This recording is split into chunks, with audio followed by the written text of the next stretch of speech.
caso das reações de dissociação iônica, isso aqui só se refere a bases e sais, tá certo? Ionização, ácido, dissociação, base e sais. Um exemplo básico de uma reação de dissociação, tá?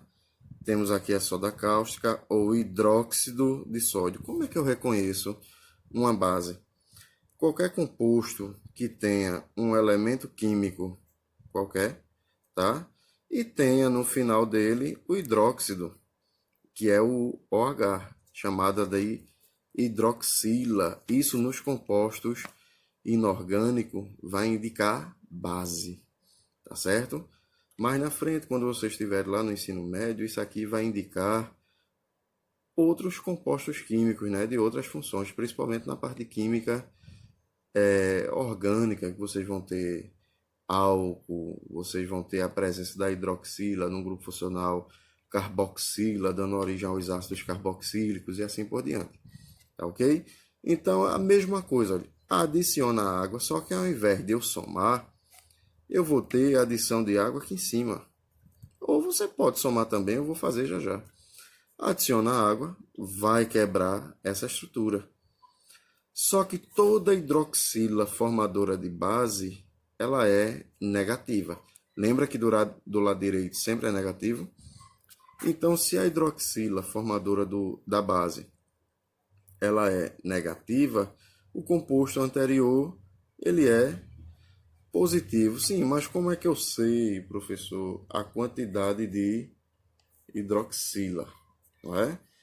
Se tiver sem parêntese, só é uma hidroxila. Se tiver o parênteses, tem um indicativo aqui da quantidade, né? Ou é 2, ou são 2, ou são 3, 4, 5, 6 e assim por diante, tá?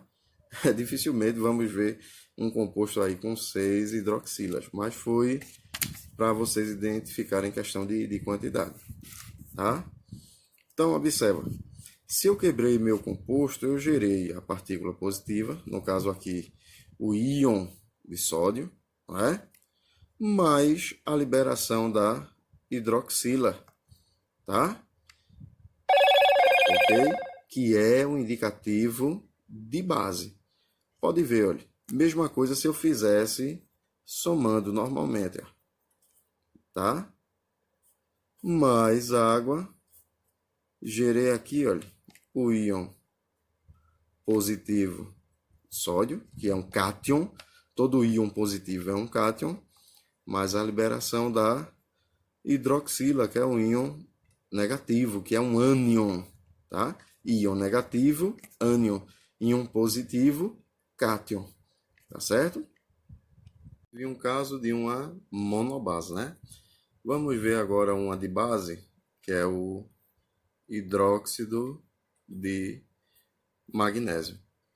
Ah, professor, mas por que o senhor escreveu primeiro magnésio e depois o OH e disse hidróxido de magnésio? Porque a nomenclatura dos compostos inorgânicos base, tá?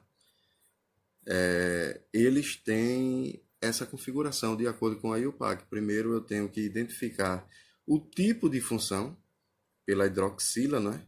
Que é o indicativo aqui da base, hidróxido mais o nome do elemento químico, no caso aqui o nome do cátion que está acompanhando ou que é formador desse composto, tá? Por isso aqui, olha, hidróxido de magnésio, mas a gente vê que já é um pouco diferente desse, porque aqui eu tenho um indicativo de 2 hidroxilas. Procede-se do mesmo jeito, tá? Só que ao invés de fazer em 2 etapas, como o caso lá de ionização dos ácidos, você aqui realiza por uma única etapa normalmente, tá ok? Em presença de água, o composto se dissocia, ou no caso se separa, gerando íons também, não é?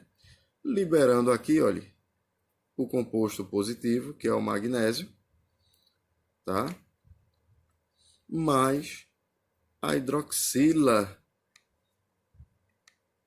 que é o indicativo da função. Só que eu sei que toda hidroxila formadora do composto inorgânico base, ela é negativa. Só que aqui eu tenho quantas hidroxilas? Duas, não é? Formadora desse composto, que justamente essas duas hidroxilas aqui será um indicativo de duas hidroxilas que vai ter que sair em presença de água, né? Que vai ter que se dissociar, tá? Eu não vou colocar 2 menos aqui, como a gente fazia nos ácidos, e sim na frente do composto agora. Se eu tenho 2 negativo, eu vou ter que ter 2 positivo. Esse positivo eu coloco em cima do composto, que é o indicativo, tá? No caso aqui do cátion formador da base, que a gente vai encontrar justamente isso na tabela de cátions e ânions. O nome desse composto aqui é o magnésio, ele em forma iônica, tá? Ele é um composto bivalente. Ele é um composto, não, ele é uma entidade aí, ele é um íon bivalente, tá certo?